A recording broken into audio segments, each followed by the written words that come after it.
Good day, everyone. My name is Christine A. Polinar. I'm 20 years old and I'm taking of Bachelor of Elementary Education.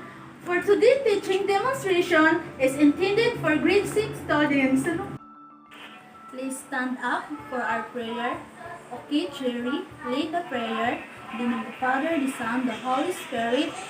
Amen. Okay, class. Please sit down properly and listen to my short story about the story of the apple. Apples. Do you like apples? Apple can be red, yellow, or green. Each colors taste different. They are fruit. You can make apples into fruit. Apples grow on trees. They finish growing in the fall. Then you can pick up them to eat.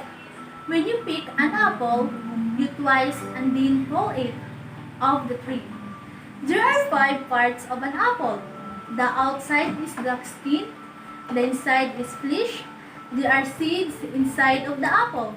The stem is a top. Some apples have leaves by the stem. What else do you know about apples? Okay, class. Our topic for today is all about the structure of the earth. Okay, Anna, please give the example of the layers of the earth. Okay, very good. We have crust and inner core. Anyone? Okay, Maria, give at least 3 layers of the earth. Okay, very good. We have outer core, mantle, and atmosphere. Give three claps to Maria. 1, 2, 3. Okay, very good. Okay, Mike, give at least 2 the layers of the earth. Okay, very good. We have oceanic crust and planetary core. Okay, very good. Give the 2 claps to Mike. 1, 2. Okay, very good.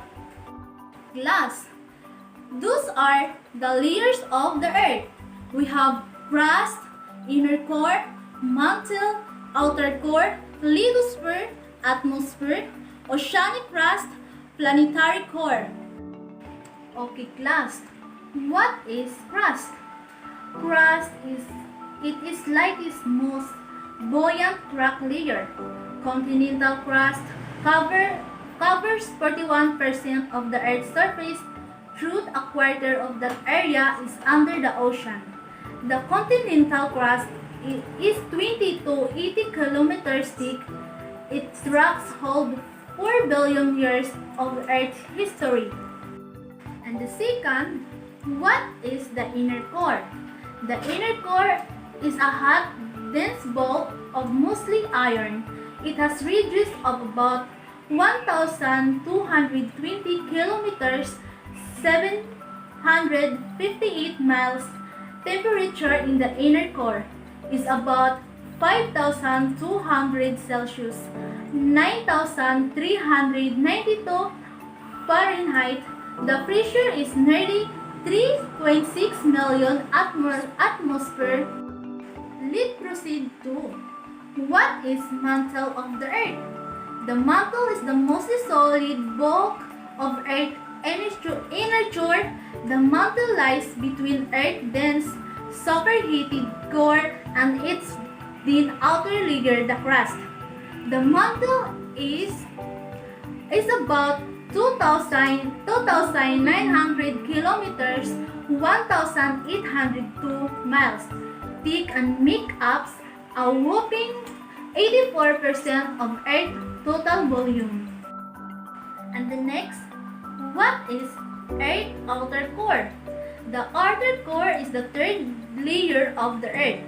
It is the only liquid layer and is mainly made of the metals iron and nickel, as well as small amounts of other substances. The outer core is responsible for Earth's magnetic field.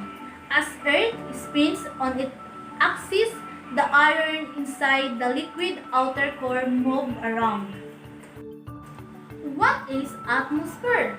The atmosphere of Earth is the layer of gases commonly known as the air, retained by Earth gravity surrounding the planet Earth and forming its planetary atmosphere. What do you mean by oceanic crust?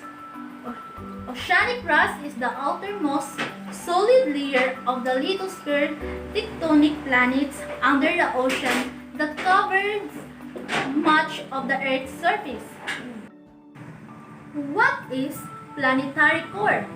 Planetary core consists of the innermost layers of planet. Cores may be entirely solid or entirely liquid or a mixture of solid and liquid. Layers as is the case in the Earth. In the solar system, core sizes range from about 20% the Moon to 85% of a planet reduce Mercury. Okay, let us differentiate between the upper and lower mantle. The first difference between the upper mantle and lower mantle is their location. The upper mantle adjoins the crust to form the lithosphere, whereas the lower mantle never comes in contact with the crust. Let us differentiate between the inner core and outer core. The Earth's inner core is a solid ball of iron, nickel, and other metals, while the outer core is a liquid metal composed of iron and nickel as well. The outer core is believed to be about 2,300 kilometers, 1,400 miles thick and is located 2,890 kilometers, 1,400 miles beneath the surface of the Earth. Okay, Marimar, what was for the lesson for today? Okay, the layers of the Earth. Very good. Okay, Wilmar, elaborate the layers of the Earth. Okay, very good. We have crust, inner core, mantle, outer core, lithosphere, atmosphere, oceanic crust, planetary core. Those are the planet of the Earth. That's all for our lesson today.